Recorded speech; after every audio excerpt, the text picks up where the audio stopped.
Hi, hello, and welcome to Saturday Cricket. So, India versus England second international T20 match. Match summary ఏంటంటే మొత్తం చెప్తా.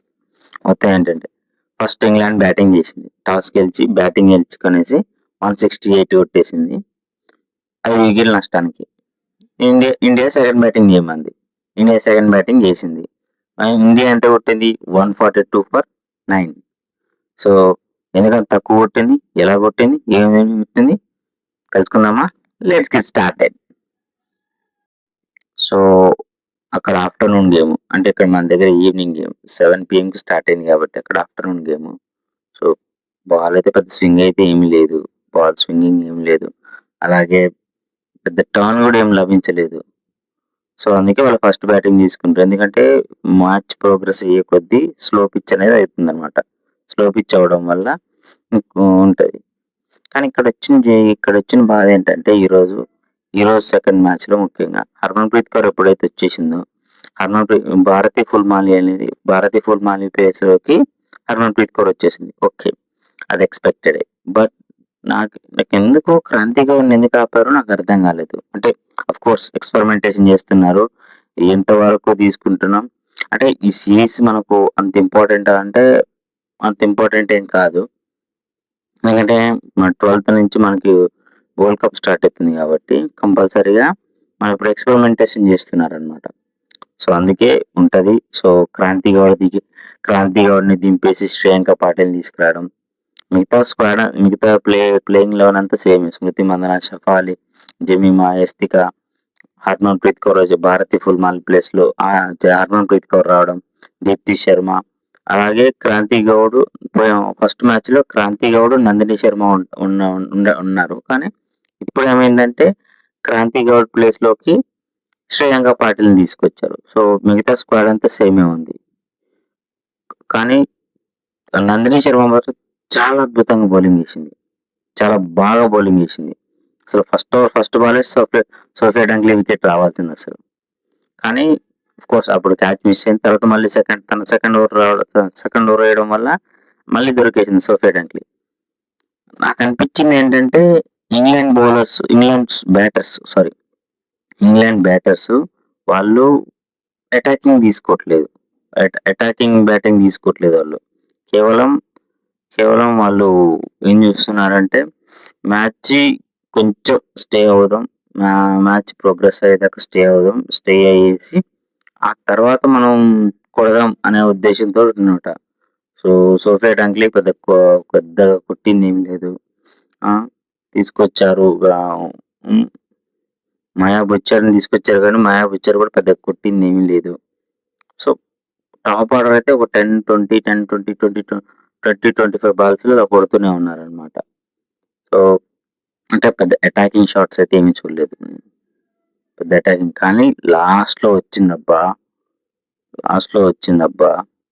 ఇప్పుడైతే ఫ్రేయా camp last overs లో మాత్రం ఎట్లా కొట్టిందంటే 19th ఓవర్ అరుంధతి రెడ్డిని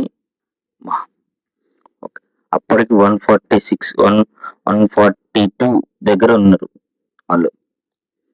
19th ఓవర్ అయిపోయేసరికి 168కి వెళ్ళిపోయారు. అంటే 20+ రన్స్ వచ్చేసినాయి. 20+ రన్స్ ఒకే ఓవర్లు వచ్చేసాయి. 4 6లు 2 4లతోటి ఫ్రేయా క్యాంప్ అయితే అదరగొట్టేసింది. 13 బాళ్ళల్లో 39 కొట్టేసింది ఫ్రేయా క్యాంప్. 13 బాళ్ళలో 39 అంటే 300 స్ట్రైక్ రేట్తో ఆడింది. అప్పుడైతే అంత ఆడింది, ఒకేసారి 168 వచ్చేసింది. ఒరే ఇది ఎక్కడ గోల్ రా, 160 140 దగ్గర 140 or 150 దగ్గర ఆగిపోవాల్సిన మ్యాచ్ని స్కోర్ని మనం 160కి తీసుకెళ్ళాం. మనం టూ కరెక్ట్ చెప్పాలంటే మనల్ని కూడా సరే బౌలింగ్ చేశారు, బట్ డాట్ బాల్స్ అనేది ఎక్కువ వేయలేదబ్బా. మన వాళ్ళు డాట్ బాల్స్ చేయకుండా వాళ్ళు ఈజీ సింగిల్స్ ఇవ్వడం వల్ల అలా అయింది. సో ఇప్పుడైతే 168 కొట్టారు, అయిపోయింది. టోటల్ అటాక్ చేయాలనేసి వచ్చేసింది. మన టాప్ ఆర్డర్ బ్యాటర్స్ అయితే ఇక షఫాలి అయితే ఫస్ట్ బాల్ నుంచి తగులుకోవడం స్టార్ట్ చేసింది.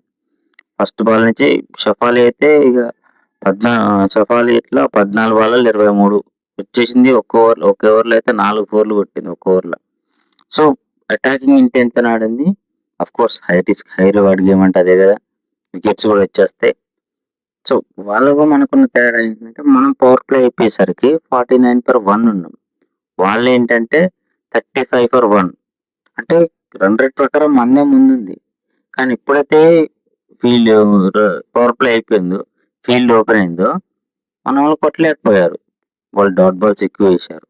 కరెక్ట్‌గా చెప్పాలంటే వాళ్ళే డాట్ బాల్స్ బాగేశారు. తర్వాత ఎవరు కొట్టలేకపోయారు. తర్వాత స్మృతి మందన తొందరగా ఔట్ అయిపోయింది. ఒక 32 కొట్టి ఔట్ అయింది స్మృతి మందన. అలాగే అంతసేపు బాగా ఆడుతూ ఉన్న యష్టికా భాటియా గూడా రిటైర్డ్ హర్ట్ అయ్యి వెళ్ళిపోయింది. తను గూడా సరిగ్గా ఆడలేదు. తను గూడా చాలా దారుణంగా ఆడింది. ఇదెక్కడికి పోవాలిరా నాయనా! తనకు టైం ఇవ్వట్లేదేంది?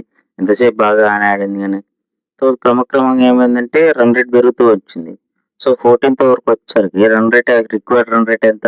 12కెళ్ళిపోయింది. సో, అంటే ఆల్‌మోస్ట్ 30 బాల్స్‌లో 60 రావాలి.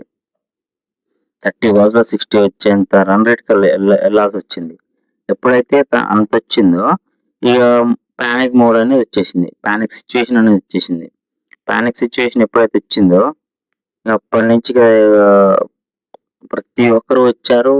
వచ్చేవారు వస్తూనే ఉన్నారు. ఎళ్ళేవారు ఎళ్తూనే ఉన్నారు.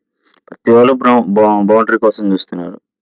బట్ లేదబ్బా! సింగిల్స్ తీసుకోవాలి. స్ట్రైక్ రొటేట్ చేయాలి. స్ట్రైక్ రొటేషన్ లేదు. కేవలం నేను బౌండరీస్‌తోనే డీల్ చేస్తా అంటే కష్టం. సో, అలా అన్నమాట. అలా మ్యాచ్ అంతా అయిపోయింది. సో, అలా 142కి 9 వికెట్ల నష్టానికి ఇండియా సెకండ్ T20I మ్యాచ్ ఓడిపోయింది. అక్కడ సో, బ్యాటింగ్ కొలాప్స్ అనేది జరిగింది. బ్యాటింగ్ కొలాప్స్ అంటాం కంటే టూ మచ్ ప్రెషర్ తీసుకున్నారు. వాళ్ళ మీద మన వాళ్ళ మీద మన వాళ్ళే ప్రెషర్ తీసుకున్నారు. సో, బ్యాటింగ్ కొలాప్స్ అయితే అయింది. అందరూ ఔట్ అయ్యారు. ఇగ అందరూ చేశారు. సో, అందులోనూ మళ్ళీ వాళ్ళ యొక్క ఫ్రయా క్యాంప్ వాళ్ళు నాట్స్‌కవర్ బ్రంట్‌కి రిప్లేస్‌మెంట్ తీసుకొచ్చారు. పర్ఫెక్ట్ పర్ఫెక్ట్ రిప్లేస్‌మెంట్ నాట్స్‌కవర్ బ్రంట్‌కి. వాళ్ళ యొక్క all rounder and captain Nat Sciver Brunt. అసలు తనకి రిప్లేస్‌మెంట్ అంటే ఏంటబ్బా! ఏం చేస్తది అనుకున్నా గానీ అద్భుతంగా బ్యాటింగ్ చేసింది. బౌలింగ్‌లో 2 వికెట్లు తీసింది. బౌలింగ్‌లో 2 వికెట్లు తీసింది. అది కూడా స్మృతి మందన అలాగే రిచా ఘోష్ లాంటి సాలిడ్ వికెట్ టేకర్స్‌ని తీసుకొనేసి తన దగ్గర పెట్టుకుంది. సో, అలా ఒక నాట్స్‌కవర్ బ్రంట్‌కి ఒక మంచి కుదిరింది. సో, ఇది జరిగింది. ఇది మ్యాచ్ యొక్క అనాలిసిస్. Thanks for watching.